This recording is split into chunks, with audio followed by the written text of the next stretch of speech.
guys, it's Debbie here, and I'm going to do a poured fluid painting.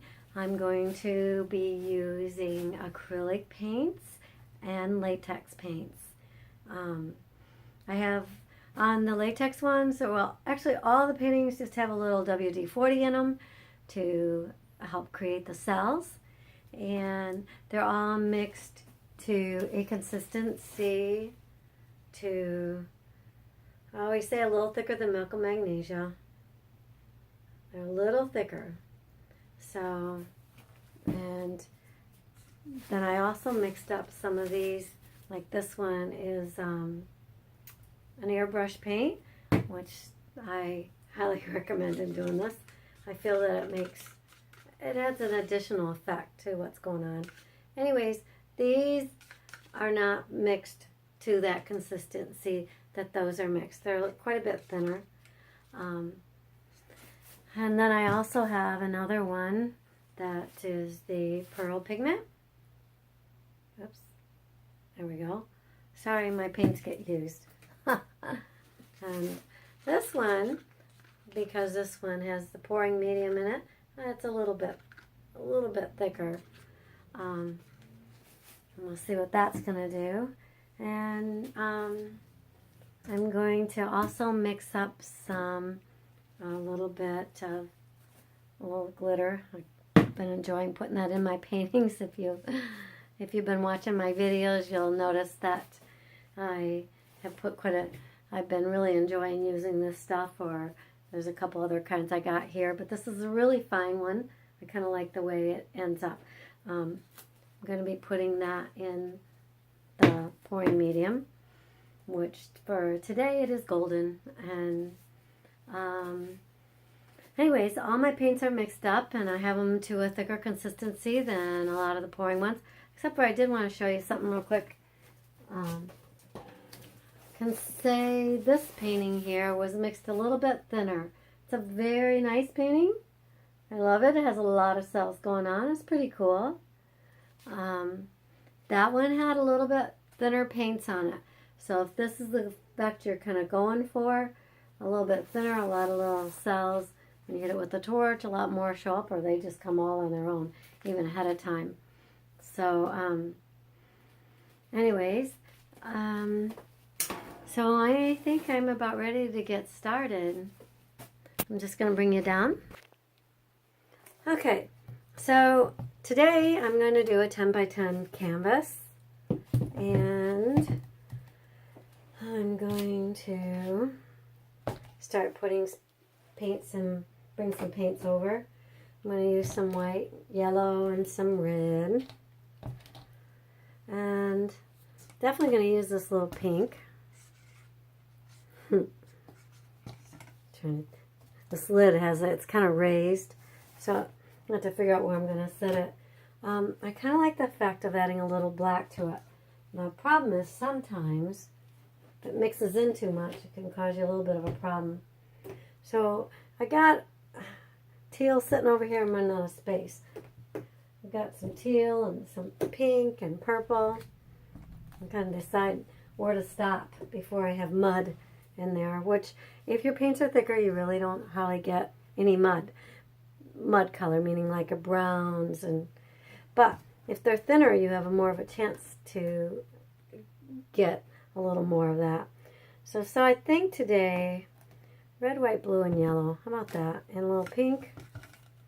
Take away the purple. All right, I think I'm kind of ready. I'll change my mind always, because once I start mixing it up, what I feel like may change my mind and throw a different color in there. So it's just kind of how I roll. All right. You know what? Let's start with, oops, this is why I do it on a lid. I'm going to stop this just for a minute. I'll be right back. Okay, guys, I think I'm ready to go. Anyways, I spared you the cleanup of the spilled paint. So I'm back to getting everything together here to start over again. Maybe I'll just bring a few over. I keep my paints next to me on another lid, so maybe I'll just keep them over there and we'll just bring them over as I'm pouring them. So anyways, this time around I think I'm going to start with the red. Since it's dying to get out of the cup, must be a lot of black left over in there. See that? So since there's a lot of black left in there, definitely going to stay a little light right now. Hopefully this turns out okay. I'll stay with the brighter colors. Okay, I'm going to put the hot pink. This is the Acrylic hot pink. And you can just pour it right into your container, unless it's a little thick, which the majority of the time Acrylic is perfect, ready to go, and it creates pretty cool effects in your painting. So this is a little bit of purple, and I was going to put a little black in on the top, but I don't know now.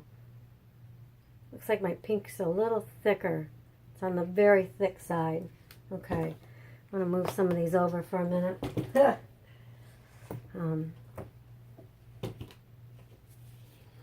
Okay, I'm just going to put a little touch of black on this one. And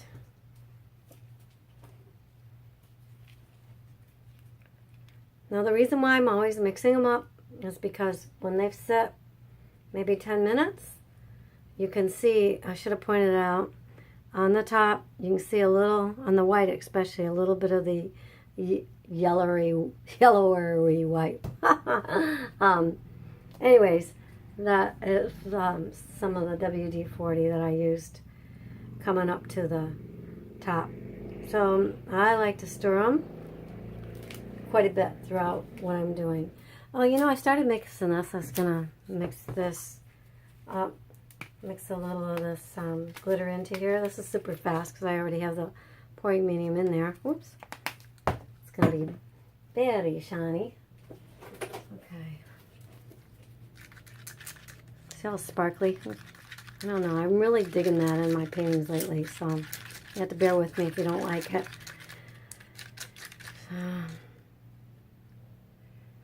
put a little in there. I don't mind it running all over the place. And on top, did I put a touch of that black back in there? Just a little touch. Okay, that's enough. Did you see that chunk running in there? Some kind of, well, maybe it wasn't a chunk, but okay, this is a 10 by 10 painting I'm just dumping onto. You can see the black seeping out. Okay, the nice thing about doing these square ones is you can lift them up instead of the rectangular ones. You can just hit the bottom, or you can just move them. You don't have to really fight with using if there's a nice pattern on there. I have to admit, I'm hoping this pattern gets better because it's not my favorite right now. So, just saying there. I kind of like this over here the most, right through here. So I think I'm going to pour it a little bit that way.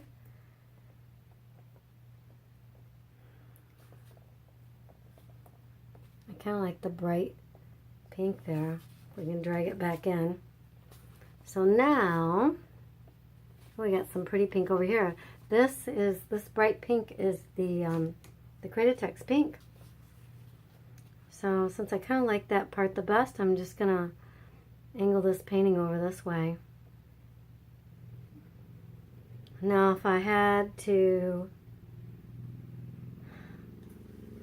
I was gonna try to say certain other things on here, but I kind of thought it turned into a little bit of a muddy picture.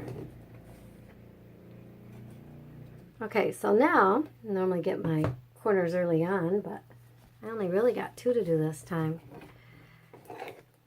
I make way too much paint for my canvases every time. Every time. I don't know if you can see, but I can see in here the little sparkles. Is it sparkling for you on the camera? I've noticed sometimes it doesn't show up so well. So we got a little bit of that purple color that I poured in, but you can really see the very hot pink and the red. the yellow turned into kind of orange. And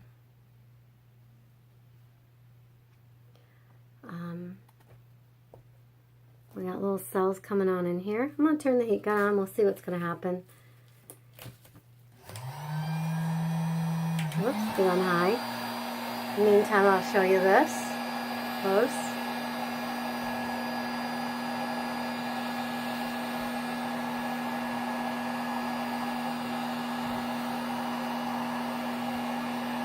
Got a few things going on. I kind of like the way this is so far staying kind of plain. I mean, it doesn't have all the cells in it. It'd be kind of nice if I could dribble off some of that. I don't really care for that. The way that looks there. The way that looks a little more blending in.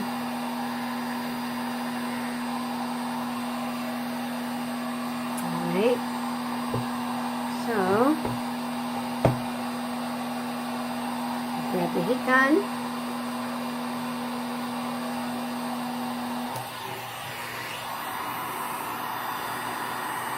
A lot of times,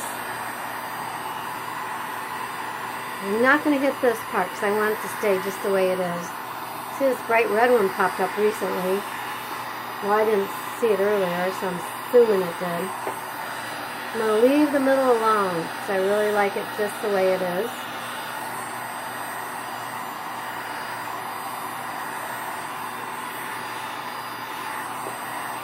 Okay.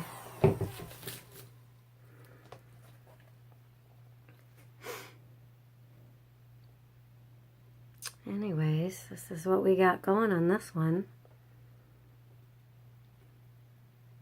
It's kind of interesting. I don't know. Can't think of anything else I want to do to it right now.